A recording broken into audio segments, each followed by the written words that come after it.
الرحمن الرحيم الحمد لله نحمده ونستعينه ونستغفره ونؤمن به ونتوكل عليه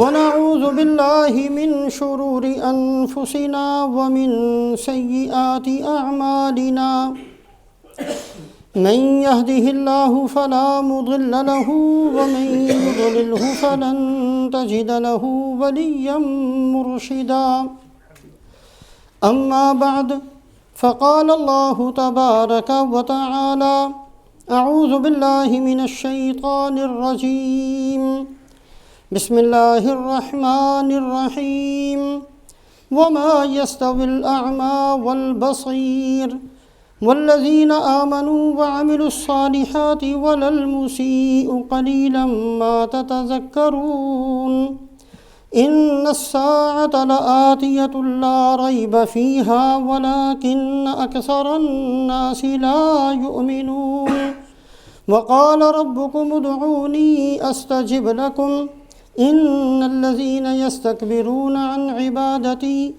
سيدخلون جهنم داخرين وعن سلمان رضي الله تعالى عنه قال رسول الله صلى الله عليه وسلم إن ربكم حيي كريم يستحيي من عبده إذا رفع يداه أن يردهما صفرا أو كما قال رسول الله صلى الله عليه وسلم۔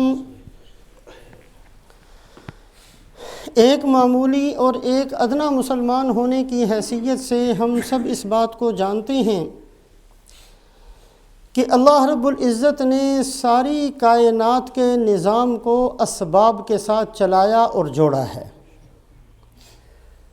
انسان کو وجود اللہ ہی دیتے ہیں، لیکن سبب اللہ پاک ماں اور باپ کو بناتے ہیں۔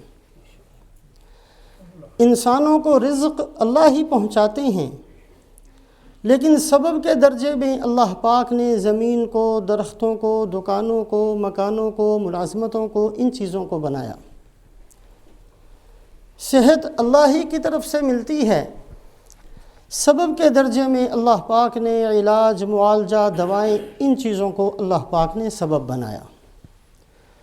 سارے کا سارا نظام جو اللہ چلاتے ہیں، چلاتے خود ہیں، لیکن اسباب کے ساتھ اللہ نے جوڑا ہوا ہے۔ دنیاوی زندگی کے اندر بہت دفعہ یہ دیکھنے میں آتا ہے کہ اسباب ناکافی ہو جاتے ہیں، اسباب ٹوٹ جاتے ہیں، اسباب فیل ہو جاتے ہیں۔ ایسے وقت میں کیا کیا جائے؟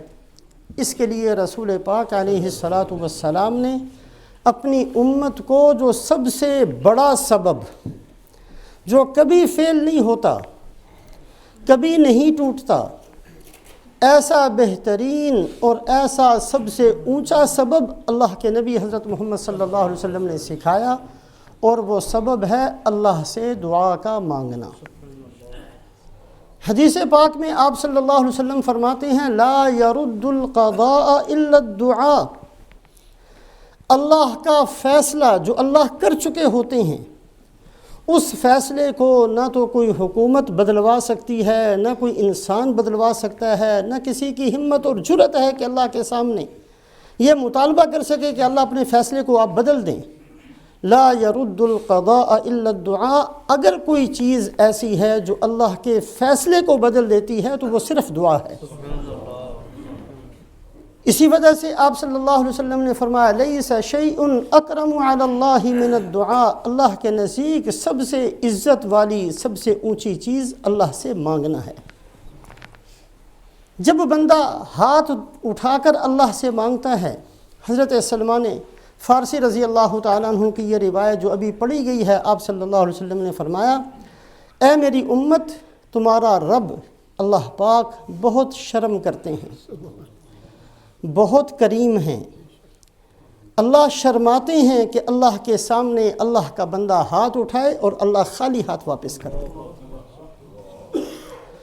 تو سب سے بڑا ہتھیار اور سب سے بڑا سبب جو کبھی ناکافی نہیں ہوتا، کبھی نہیں ٹوٹتا، ہمیشہ اس سبب کے بعد ایک چیز وجود میں آتی ہے، یہ سبب اللہ سے دعا کا مانگنا ہے۔ صحابی فرماتے ہیں آپ صلی اللہ علیہ وسلم 313 کو لے کر بدر میں پہنچے۔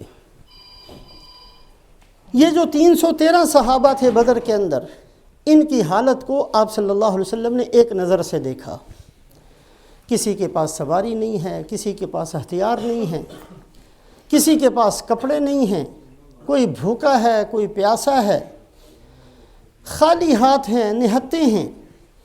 اور دوسری جانب رسول پاک علیہ السلام نے نظر فرمائی، 1000 کا مجمع ہے، بہت اسباب و وسائل کے ساتھ آیا ہے، مکے والے گانے والی عورتوں کو ساتھ لے کر آئے تھے، اونٹ ساتھ لے کر آئے تھے کہ ہمیں فتح یقینی طور پر ہوگی اور ہم جشن منائیں گے، یہ عورتیں اشعار پڑھیں گی اور ہم اونٹوں کو ذبح کر کے سب کو کھلائیں گے۔ اتنی تیاریوں کے ساتھ آئے۔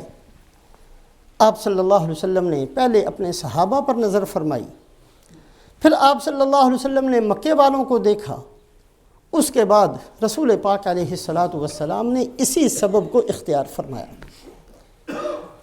آپ نے دعا کو شروع فرمایا اور ایسی آہوزاری کے ساتھ رسول پاک علیہ السلام نے اللہ سے مانگا ہے کہ چادر مبارک بار بار نیچے گرتی اور صحابی وہ چادر اوپر کرتے، یہاں تک کہ ایک لمبی دعا کے بعد آپ صلی اللہ علیہ وسلم کھڑے ہوئے اور آپ نے خوشخبری سنائی کہ اللہ پاک نے دعا کی برکت سے فتح کا فیصلہ فرما دیا۔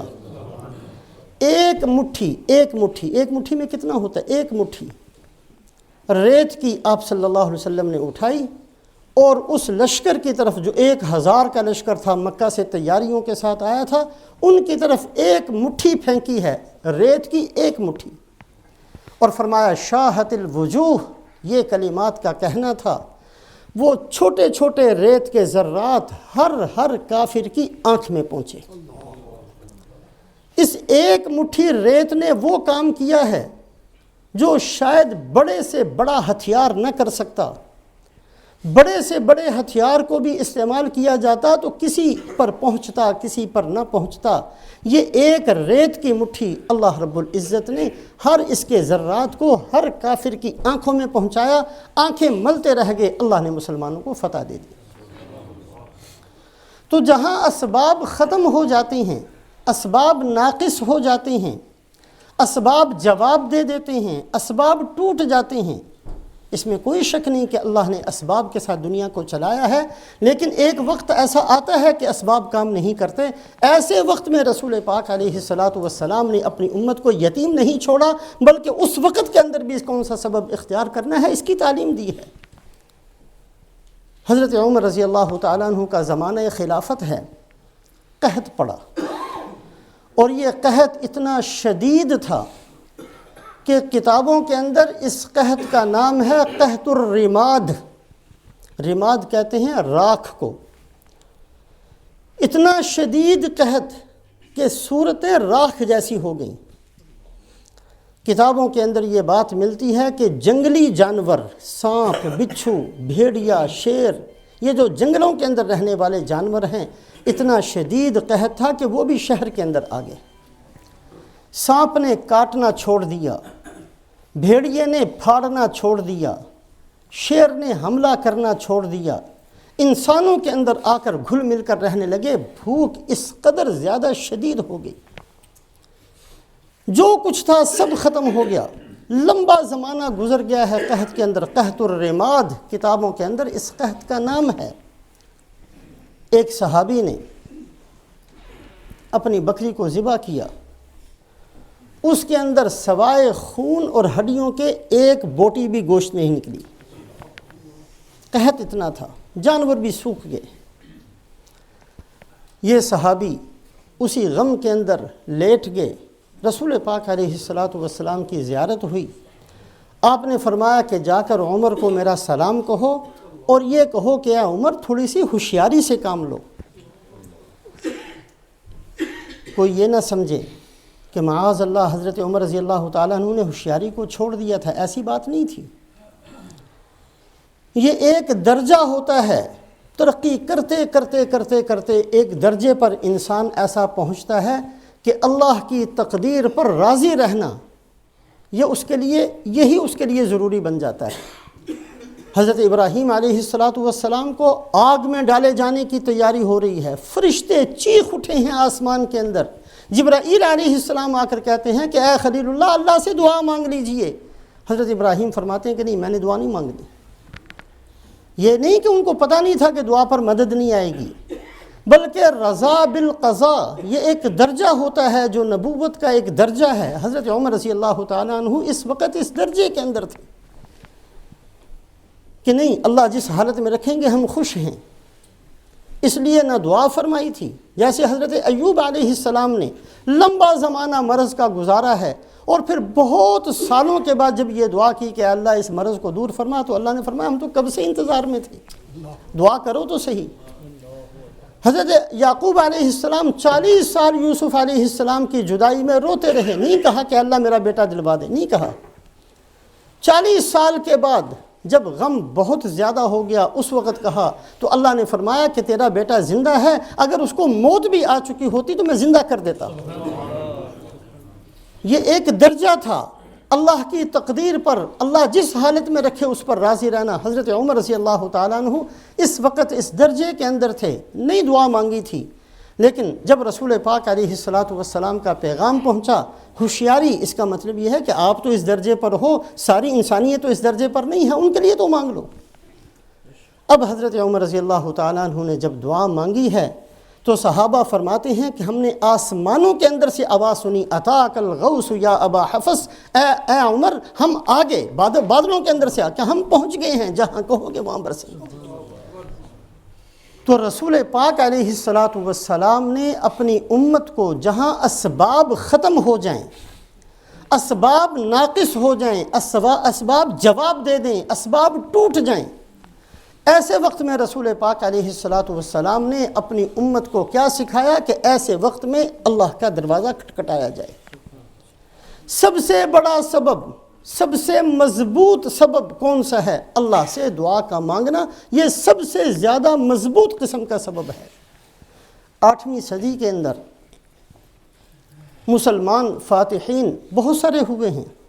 ایک مسلمان جس نے پورا مشرقی یورپ فتح کیا، سلطان با یزید یلدرم۔ ایک دوسرا مسلمان تیمور لنگ جس نے پوری سوویت یونین کے سارے ملک فتح کیے، 27 ملکوں کا فاتح۔ یہ دونوں مسلمان آپس میں لڑ پڑے اور مسلمانوں کا خون بے تحاشا ان دونوں نے بہایا۔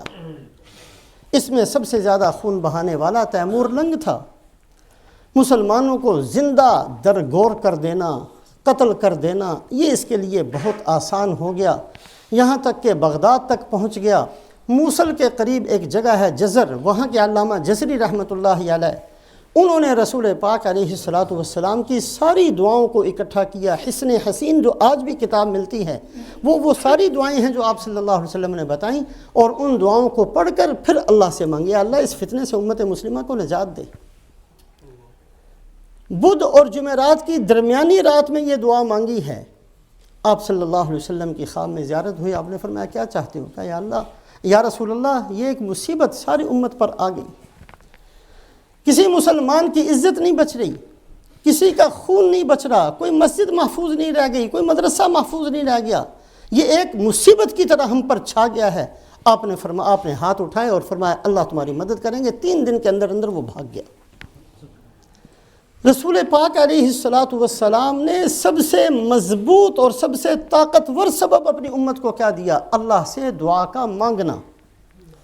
حضرت ابو سعید خدری رضی اللہ تعالیٰ عنہ فرماتے ہیں غزوہ احزاب کے دن بڑا سخت دن تھا، سارے مکہ سے لے کر مدینے تک کے قبائل جمع ہو کر مسلمانوں پر حملہ آور ہوئے ہیں، اور مسلمان بہت قسم و پرسی کی حالت میں ہیں، سردی بہت سخت ہے۔ حضرت ابو سعید خدری رضی اللہ تعالیٰ عنہ فرماتے ہیں کہ میں صحابہ کی طرف سے نائب بن کر آپ صلی اللہ علیہ وسلم کی خدمت میں حاضر ہوا، یا رسول اللہ ہمارا کلیجہ منہ تک پہنچ گیا ہے خوف کی وجہ سے۔ وَبَلَغَتِ الْقُلُوبُ الْحَنَاجِرَ، اللہ نے قرآن میں بھی ذکر کیا، کلیجے منہ تک آ گئے، بہت زیادہ خوف کا غلبہ ہے۔ اس خوف کے غلبے کی وجہ سے کھانا ختم، پینا ختم، آرام ختم، ہم تو سوتے بھی ہیں تو ہتھیار باندھ کر لیٹتے ہیں، یا رسول اللہ کو دعا فرما دیجئے۔ آپ نے فرمایا کہ جاؤ اور جا کر کہو اللہم استر عوراتنا وآمن روعاتنا، اللہم استر عوراتنا وآمن روعاتنا۔ صحابہ فرماتے ہیں یہ پڑھنا شروع کیا، اللہ نے ایسی آندھی بھیجی کہ سارے کے سارے قبائل بھاگ گئے، بغیر لڑائی کے اللہ نے فتح نصیب فرما دی۔ تو رسول پاک علیہ الصلاۃ والسلام نے اپنی امت کو سب سے مضبوط قسم کا سبب، سب سے طاقتور سبب، جہاں سارے اسباب جواب دے دیتے ہیں، آپ صلی اللہ علیہ وسلم نے سکھایا کہ ایسے وقت میں اللہ کے دروازے کو کھٹکھٹایا جائے۔ تو ایک تو اس بات کو سامنے رکھیں کہ سب سے اعلیٰ، سب سے مضبوط سبب دعا ہے۔ دوسری چیز، دعا مانگی کیسی جاتی ہے؟ ہم بھی روزانہ کا تجربہ ہے، کتنی دعائیں مانگتے ہیں، کبھی بھی نہیں سنی جاتی، قبول ہی نہیں ہوتی۔ علامہ جزری رحمۃ اللہ علیہ نے 48 آداب لکھے ہیں دعا مانگنے کے۔ حالت کیسی ہو، کھانا کیسا ہو، لباس کیسا ہو، شکل کیسی ہو، صورت کیسی ہو، متوجہ قبلے کی طرف ہو، کیسے 48 آداب لکھے ہیں۔ لیکن موٹی سی چیز، بہت موٹی سی چیز جس سے دعا قبول ہوتی ہے، وہ یہ ہے کہ دعا مانگتے ہوئے صرف اللہ ہی کی طرف امیدیں باندھ کر، سب سے امیدیں کاٹ کر، اپنے آپ کو یہ سمجھا کر کہ میرے سارے اسباب ختم ہو چکے ہیں، میری ساری امیدیں کٹ چکی ہیں، اب میرا آسرا صرف ایک ہے، اللہ کی ذات۔ یا احد من لا احد له، یا سند من لا سند له، انقطع الرجاء الا منک۔ اے اللہ میں نے ساری امیدیں کاٹ لی ہیں، اب میری امید صرف آپ کی ذات کے ساتھ ہے۔ وَتَبَتَّلْ إِلَيْهِ تَبْتِيلًا، اللہ اپنے محبوب حضرت محمد صلی اللہ علیہ وسلم کو جو سب سے پہلی صورتیں اتری ہیں سورہ مزمل، اس کے اندر حکم دیا وَتَبَتَّلْ إِلَيْهِ تَبْتِيلًا، اے محمد صلی اللہ علیہ وسلم اللہ کی طرف متوجہ ہوں، ایسے متوجہ ہوں کہ اس وقت آپ کسی اور کے نہیں ہیں، صرف اللہ کے بندے ہیں۔ سب سے کٹ کر، سب سے امیدیں کاٹ کر، اپنی محنت کو کل عدم سمجھ کر، اپنی ساری صلاحیتوں کو چھوڑ کر، صرف اللہ کی ذات سے امید باندھ کر اگر دعا کی جاتی ہے تو اللہ ضرور قبول فرماتے ہیں۔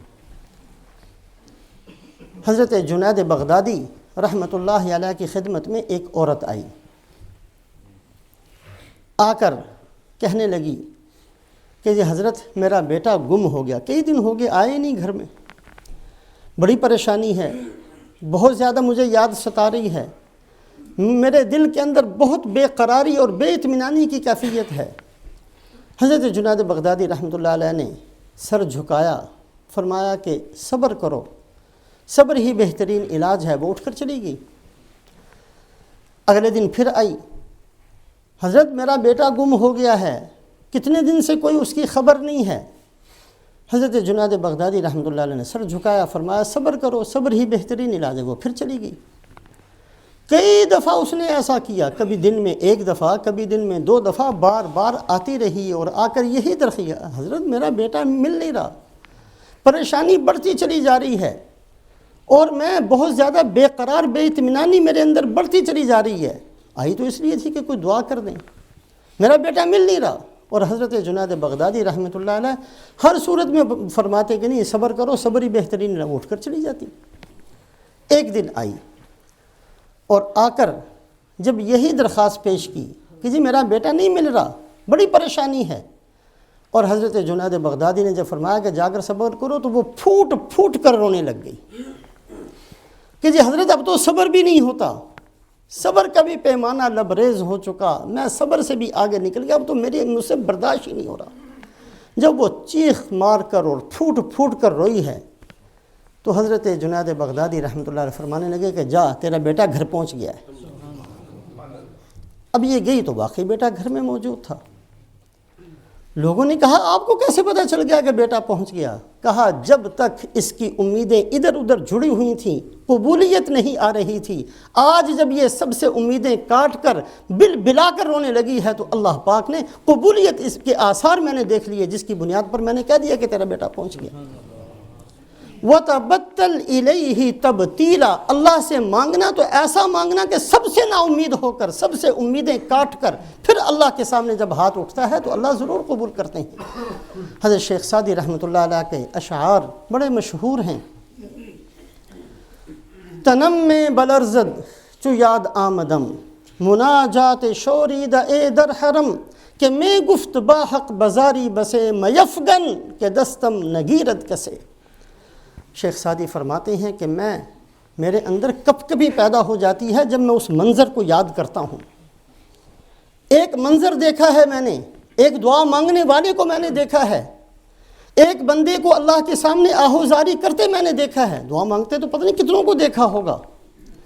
شیخ سعدی فرماتے ہیں کہ ایک بندے کو میں نے ایسی دعا مانگتے دیکھا کہ آج بھی جب میں اس کو یاد کرتا ہوں میرا جسم کانپ جاتا ہے۔ میں نے کس حالت میں اس کو دیکھا تھا؟ میں نے دیکھا کہ وہ حرم کے اندر کھڑے ہو کر بل بلا کر کہہ رہا ہے کہ اے اللہ، ہر ایک کا آسرا ہوتا ہے، ہر ایک کا ہاتھ تھامنے والا کوئی ہوتا ہے، اے اللہ مجھے اپنے دربار سے دھکا نہ دینا، مجھے تھامنے والا کوئی نہیں ہے۔ میفگن کہ دستم نگیرد کسے، اے اللہ مجھے نہ اپنے دربار سے دھکا دینا، مجھے تھامنے والا کوئی نہیں۔ سب سے امیدیں کاٹ کر، سب سے نا امید ہو کر، اپنے سارے اسباب سے امیدیں کاٹ کر، اپنی ذات سے امیدیں کاٹ کر، اپنے متعلقین سے امیدیں کاٹ کر جب کوئی بندہ اللہ کے سامنے ہاتھ اٹھاتا ہے، یہ ہاتھ کبھی خالی ہاتھ واپس نہیں آتے۔ تو ایک بات تو یہ سامنے رکھی جائے کہ اللہ پاک نے سب سے اونچا سبب، ساری کائنات کو اسباب سے چلایا لیکن سب سے مضبوط سبب بندوں کو دعا کا کرنا سکھایا ہے، اور دعا وہ ہوتی ہے دوسری چیز جس کے اندر سب سے کٹ کر اللہ سے دعا مانگی جائے، سب سے نا امید ہو کر۔ اسی وجہ سے صلحاء فرماتے ہیں جو آپ صلی اللہ علیہ وسلم نے فرمایا، من کان آخر کلامہ لا الہ الا اللہ دخل الجنہ، جس آدمی کا آخری کلمہ دنیا سے جاتے ہوئے آخری کلمہ جس نے لا الہ الا اللہ پڑھ لیا سیدھا جنت میں چلا جائے گا۔ کیا وجہ ہے؟ ساری زندگی کے پڑھنے سے تو نہیں وعدہ کیا، آخری کلام ہو گیا تو وعدہ کر دیا اللہ پاک نے کہ اب یہ سیدھا جنت میں پہنچ جائے گا۔ زندگی میں لاکھ دفعہ پڑھا، کروڑ دفعہ پڑھا، زندگی میں بار بار پڑھا، ہر روز اس کلمے کو پڑھا، لیکن یہ وعدہ نہیں ہے کہ جس نے کلمہ پڑھا اس کو جنت میں بھیج دیں گے۔ من کان آخر کلامہ لا الہ الا اللہ دخل الجنہ، مرتے ہوئے جس نے پڑھ لیا اس کو سیدھا جنت میں بھیج دیں گے۔ یہ کیوں؟ صلحاء اس کی وجہ بیان فرماتے ہیں کہ یہ جو نزع کا وقت ہوتا ہے، یہ جو روح کے نکلنے کا وقت ہوتا ہے، یہ وقت ایسا ہوتا ہے کہ امیدیں سب سے کٹ چکی ہوتی ہیں۔ آدمی دیکھ رہا ہے کہ کروڑوں کا مالک ہوں لیکن میرے لیے ایک پینی بھی کام کی نہیں۔ آدمی دیکھتا ہے کہ میری اولاد سامنے موجود ہے لیکن آج مجھے نہیں بچا سکتی۔ آدمی کے سامنے ہے ساری دنیا کے ڈاکٹر علاج کے لیے کھڑے ہیں لیکن آج مجھے نہیں بچا سکتے۔ یہ وقت ایسا ہے کہ اس وقت میں امیدیں کٹ چکی ہوتی ہیں، ہر انسان کے اندر یہ بات پیدا ہو چکی ہوتی ہے کہ اب میرا آسرا صرف اللہ کی ذات ہے۔ اب اس کی زبان سے جب نکلتا ہے لا الہ الا اللہ تو اللہ پاک اس کو ایسا قبول فرماتے ہیں، اس لیے کہ یہ امیدیں کٹ کر اس نے لا الہ الا اللہ کہا۔ اس وقت کسی کے ساتھ اس کا تعلق باقی نہیں ہے، ماں موجود ہے اس کے ساتھ تعلق نہیں ہے، باپ موجود ہے اس کا تعلق ختم ہو گیا ہے، بیوی موجود ہے اس کا وہ کچھ نہیں کر سکتی، اولاد موجود ہے کچھ نہیں کر سکتی، ڈھیروں کا مال موجود ہے کچھ نہیں کر سکتا، اقتدار موجود ہے کچھ نہیں ہو سکتا، ڈاکٹر موجود ہے کچھ نہیں۔ یہ سب سے کٹ کر اب اس نے لا الہ الا اللہ کہا تو یہ لا الہ الا اللہ کا کہنا اس کو سیدھا جنت میں پہنچا دیتا ہے۔ اسی وجہ سے جب بھی آدمی سب سے کٹ کر، سب سے امیدیں کاٹ کر پھر اللہ کے سامنے ہاتھ اٹھاتا ہے، یہ ہاتھ کبھی خالی ہاتھ واپس نہیں آتے۔ پہلی بات، سب سے اونچا سبب دعا ہے۔ دوسری بات، دعا جب کی جائے تو اس طریقے سے کی جائے کہ سب سے امیدیں کاٹ کر پھر اللہ سے مانگنا ہے۔ اور تیسری چیز بہت اچھے طریقے سے سامنے رکھی جائے، یہ لمحات ہر مسلمان خواہ وہ کتنا ہی گیا گزرا ہو، کتنا ہی گناہ گار ہو، کتنا ہی وہ اللہ اور اللہ کے رسول سے دور ہو، کتنا ہی وہ دنیا کے اندر بالکل نکما سمجھا جانے والا مسلمان ہو، اگر وہ مسلمان ہے، ایمان والا ہے، اللہ اپنے فضل سے، اپنے کرم سے اس کی زندگی میں بار بار یہ موقع دیتے ہیں، بار بار یہ موقع دیتے ہیں تو اس کے اندر ایک جذبہ پیدا ہوتا ہے کچھ کرنے کا۔ ہر مسلمان کو یہ ملتی ہے چیز، یہ نعمت ملتی ہے۔ جب شیطان نے اللہ کے سامنے اللہ سے مہلت لی اور پھر قسم کھائی کہ اے اللہ تیری عزت کی قسم، میں نے کسی کو باقی نہیں چھوڑنا، سب کو گمراہ کرنا ہے، تو اللہ پاک نے بھی اپنے فضل سے ہر بندے کے ساتھ ایک فرشتہ مقرر کر دیا۔ ترمذی شریف کی روایت ہے، اللہ فرشتہ مقرر کرتے ہیں، ہر فرشتہ زور لگاتا رہتا ہے، الہام کرتا رہتا ہے اس مسلمان، خواہ وہ کتنا ہی گیا گزرا مسلمان ہے، ہر فرشتہ اس کے اندر یہ چیز پیدا کرتا رہتا ہے کہ دیکھ آخرت ہے، دیکھ قبر تیرے سامنے ہے، دیکھ تو نے اللہ کے سامنے جانا ہے، دیکھ تو تیرے سامنے بہت بڑی ایک زندگی ہے۔ یہ بہت ساری چیزیں ہر مسلمان کے سامنے آتی رہتی ہیں۔ بہترین مسلمان وہ ہے جو ان لمحات کو غنیمت سمجھے، اس کی بے قدری نہ کرے۔ عام طور پر آدمی ان خیالات کو پاؤں کے نیچے دبا کر آگے چلا جاتا ہے، خواہشات کے اندر گھس جاتا ہے۔ ایسے وقت کو جب کوئی بھی خیر کا جذبہ انسان کے اندر پیدا ہو، صدقہ کرنے کا جذبہ پیدا ہو، عبادت کرنے کا جذبہ پیدا ہو، اللہ کو یاد کرنے کا جذبہ پیدا ہو، کسی مسلمان کی خدمت کا جذبہ پیدا ہو، دین سیکھنے کا جذبہ پیدا ہو، اللہ کی رضا کا جذبہ پیدا ہو، کسی بھی کار خیر کا جذبہ انسان کے دل میں پیدا ہو، اس لمحے کو، اس وقت کو، اس سیکنڈ کو بہت زیادہ اللہ کی طرف سے نعمت سمجھتے ہوئے اس کی قدر کرنی چاہیے۔ یہ قبولیت کا وقت ہوتا ہے۔ حضرت طلحہ ابن عبید اللہ عشرہ مبشرہ میں سے ہیں، حضرت طلحہ رضی اللہ تعالیٰ عنہ اپنا قصہ بیان فرماتے ہیں۔ فرمایا کہ ایک دفعہ میں باہر موجود تھا اور بھی صحابہ موجود تھے، ہم نے دیکھا کہ ایک آدمی بڑی پریشانی کی سی حالت میں آیا اور اس نے اپنا کرتا اتار کر پھینک دیا، اور بہت سخت گرمی کا موسم تھا، اپنے آپ کو ریت کے اندر اس نے لٹا کر لوٹ پوٹ ہونا شروع کر دیا، اپنے آپ کو ملامت شروع کر دی کہ تو کیسا انسان ہے، اللہ کی نعمتیں کھاتا ہے اور ساری رات مردار کی طرح پڑا رہتا ہے، سارا دن جانوروں کی طرح کھاتا چلا جاتا ہے، تجھے کوئی ہوش نہیں ہے کہ تو نے مرنا ہے، تجھے کوئی پتہ نہیں ہے، اپنے آپ کو ملامت کر رہا ہے، تجھے کچھ پتہ نہیں ہے کہ تو نے قبر میں پہنچنا ہے، تجھے کچھ عقل اور ہوش نہیں ہے کہ تو نے اللہ کے سامنے کھڑے ہونا ہے، تو نے کبھی جنت کو سوچا ہی نہیں ہے، تو نے کبھی جہنم کو، اس قسم کی کلمات کہتے ہوئے اپنے آپ پر ملامت کر رہا ہے، آنسو بہا رہا ہے۔ حضرت طلحہ فرماتے ہیں کہ میں بھی اس منظر کو دیکھ رہا تھا، صحابہ بھی دیکھ رہے تھے، اتنے میں ہم نے دیکھا کہ رسول پاک علیہ الصلوۃ والسلام بھی تشریف لائے۔ آپ صلی اللہ علیہ وسلم نے صحابہ سے فرمایا کہ اس وقت اس بندے کی جو یہ حالت ہے، یہ اللہ کے ہاں اتنی پسندیدہ ہے کہ اللہ نے قبولیت کا دروازہ اس کے لیے کھول دیا ہے، لہٰذا تم سب کے سب اس سے دعا کروا لو، اس وقت اس کے لیے دروازہ کھلا ہوا ہے، جو یہ کہے گا قبول ہوتا چلا جائے گا۔ اب صحابہ فرماتے ہیں کہ ہم نے بڑھ بڑھ کر آگے اس سے دعا کرانی شروع کی، اور آپ صلی اللہ علیہ وسلم کو ہم نے دیکھا کہ آپ نے بھی ہاتھ اٹھائے اور آپ یہ فرما رہے تھے کہ اللہ اس کو صحیح دعا کرنے کی توفیق دے، صحیح دعا کرنا، اس لیے کہ بعض دفعہ قبولیت کا وقت تو آتا ہے، ہر بندے کو ملتا ہے، لیکن وہ اس کو ضائع کر دیتا ہے چند دنیا کے ٹکوں کے لیے۔ قبولیت کا وقت اللہ کی طرف سے ملا اور اس نے دعا مانگ دی کہ اللہ میری دکان چل جائے، وہ چل جاتی ہے، بس ختم۔ قبولیت کا وقت ملا، اس نے دعا مانگ دی کہ اللہ مجھے یہ 2 پیسے مل جائیں، وہ مل جاتے ہیں۔ بعض دفعہ قبولیت کا وقت ملتا ہے اور یہ آدمی اس لمحے کے اندر بہت کچھ اللہ سے مانگ سکتا ہے، لیکن یہ ضائع کر دیتا ہے، اور یہ بندہ ضائع کرنے کی وجہ سے بہت معمولی، بہت گھٹیا قسم کی چیز اللہ سے مانگتا ہے۔ بہت سارے واقعات ہیں، تفصیل کا وقت نہیں۔ حضرت عبداللہ ابن مسعود رضی اللہ تعالیٰ ایک واقعہ، تہجد کا وقت ہے، مسجد کے اندر اپنی عبادت کے اندر مصروف تھے، رسول پاک علیہ الصلوۃ والسلام تشریف لائے، آپ کے ساتھ شیخین حضرت صدیق اکبر رضی اللہ تعالیٰ عنہ بھی اور حضرت عمر رضی اللہ تعالیٰ عنہ بھی، دونوں حضرات ساتھ ہیں۔ آپ صلی اللہ علیہ وسلم تشریف لائے، حضرت عبداللہ ابن مسعود کو دیکھا کہ عبادت کے اندر، دعا کے اندر لگے ہوئے ہیں۔ آپ صلی اللہ علیہ وسلم نے اس منظر کو دیکھ کر فرمایا کہ اے ابن مسعود، آج جو مانگ لو گے سب مل جائے گا، مانگ لو، جو کہو گے مل جائے گا۔ یہ دعا کے اندر مصروف رہے۔ حضرت عمر رضی اللہ تعالیٰ عنہ فرماتے ہیں کہ بعد میں نے ان سے پوچھا کہ بڑا اچھا موقع ملا تھا، کیا مانگی تھی دعا آپ نے؟ تو کہا کہ میں نے 4 چیزیں مانگی، اللہم انی اسألک ایمانا لا یرتد ونعیما لا ینفد وقرۃ عین لا تنقطع ومرافقۃ نبیک محمد صلی اللہ علیہ وسلم فی اعلیٰ درجۃ الجنت جنت الخلد۔ ایک تو میں نے مانگا، اے اللہ آپ نے ایمان دیا ہے، یہ ایمان مجھ سے واپس نہ لینا، کہیں میں مرتد نہ ہو جاؤں، کہیں میرا ایمان سلب نہ ہو جائے، یہ ایمان کی نعمت مجھ سے ضائع نہ ہو جائے، بے قدری نہ ہو جائے۔ اے اللہ اس ایمان کو مجھ سے واپس نہ لینا، اے اللہ جو نعمتیں بھی آپ نے دی ہیں وہ نعمتیں میرے پاس باقی رکھنا، کسی نعمت کو مجھ سے نہ چھیننا۔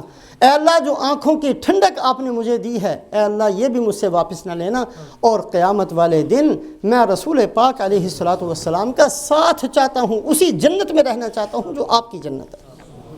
کوئی دنیا کی چیز نہیں مانگی، بہت اچھا موقع تھا، بہت کچھ مانگ سکتے تھے، لیکن یہ سکھایا ہے کہ یہ لمحات جب کسی بندے کو مل جائیں، اس کے لیے پہلے سے تیار ہو کر بندہ اپنی آخرت کو مانگے، اپنی قبر کو مانگے، امت مسلمہ کے لیے مانگے، امت مسلمہ کی کامیابی نجات مانگے، امت مسلمہ جن مصیبتوں میں گھری ہوئی ہے اس سے بچ جانا مانگے۔ اللہ پاک ہم سب کو توفیق نصیب فرمائے۔ ہمیشہ سے دعا سب سے زیادہ مضبوط قسم کا سبب ہے، اور ہمیشہ ہر حالت میں اس کی ضرورت ہے، لیکن آج امت مسلمہ ہم سب کے سب جس قدر آج اس ہتھیار کے محتاج ہیں شاید کبھی نہیں تھے۔ آج اللہ ہی نے ایسے اسباب پیدا کر دیے کہ امیدیں ہماری بہت ساری ٹوٹ چکی ہیں، نا امیدی ایک پیدا ہو چکی ہے، یہ ایک نعمت بھی ہوتی ہے اللہ کی طرف سے، لیکن ایسے وقت کے اندر زیادہ سے زیادہ اللہ کی رحمت کا امیدوار بن کر، اللہ کے خزانوں پر نظر کرتے ہوئے اور اللہ سے مانگنے والا بن کر، سارے کے سارے آداب سامنے رکھتے ہوئے اللہ سے اپنے لیے، اپنی آخرت کے لیے، اپنی قبر کے لیے، اپنی حشر کی زندگی کے لیے، اپنے بیوی بچوں کے لیے، اپنے رشتہ داروں کے لیے، متعلقین کے لیے، اور ساری امت مسلمہ کی کامیابی کے لیے۔ ہم ساری امت مسلمہ کے لیے کچھ نہیں کر سکتے ہیں، لیکن دعا مانگ کر ان لوگوں میں شریک ہو سکتے ہیں جو ساری امت مسلمہ کے خیر خواہ بن کر دنیا سے گئے ہیں۔ ہم نہیں جا سکتے ہر ملک کے اندر، ہم نہیں جا سکتے ایک ایک گھر کے اندر، ہم نہیں کام کر سکتے ایک ایک مسلمان کا، لیکن ہم اپنی جگہ پر بیٹھ کر ہاتھ اٹھا کر دعا تو مانگ سکتے ہیں کہ اے اللہ ایک ایک مسلمان کا بھلا کر دے، اے اللہ ایک ایک مسلمان کی مصیبت کو ختم فرما دے، اے اللہ ایک ایک مسلمان کو ایمان نصیب فرما، اعمال نصیب فرما، سنتوں پر چلنا نصیب فرما، اخلاق نصیب فرما، اخلاص نصیب فرما، اے اللہ ان کے مال کو قبول فرما، ان کی جان کو قبول فرما، ان کے دیکھنے کو قبول فرما، ان کے سننے کو قبول فرما۔ یہ دعائیں تو ہم کر سکتے ہیں خیر خواہ بن کر، اس لیے کہ دین نام ہی خیر خواہی کا ہے، مسلمان ہوتا ہی وہ ہے جو خیر خواہ ہو۔ آپ صلی اللہ علیہ وسلم نے فرمایا کہ مسلمان ایسا ہے جیسے سونے کی ڈلی ہوتی ہے، اس کو کہیں بھی پھینک دو وہ خالص کا خالص ہی رہتا ہے۔ آپ نے فرمایا کہ مسلمان ایسا ہے جیسے شہد کی مکھی ہوتی ہے، پاک کھاتی ہے، پاک ہی اس کے اندر سے نکلتا ہے، اور وہ دوسروں کے لیے فائدہ مند ہی ثابت ہوتی ہے۔ مثالیں دے کر رسول پاک علیہ الصلوۃ والسلام نے ایک مسلمان کی شان کو بیان کیا ہے۔ خیر خواہ بن کر، دوسروں کا بھلا چاہنے والے بن کر، دوسروں کے لیے آنسو بہانے والے ہم بن جائیں، دوسروں کے لیے ہاتھ اٹھانے والے بن جائیں، دوسروں کے لیے ایک آنسو بھی نکل گیا تو شاید ہماری اپنی مغفرت کے لیے یہ کافی ہے۔ بہرحال سب سے بڑا سبب، اللہ اسباب کے ساتھ دنیا کو چلاتے ہیں، لیکن سب سے مضبوط اور سب سے اعلیٰ سبب اللہ پاک نے ہمیں دعا کا ہتھیار دیا ہے۔ کوشش کریں اللہ پاک مجھے اور آپ کو عمل کی توفیق نصیب فرمائے۔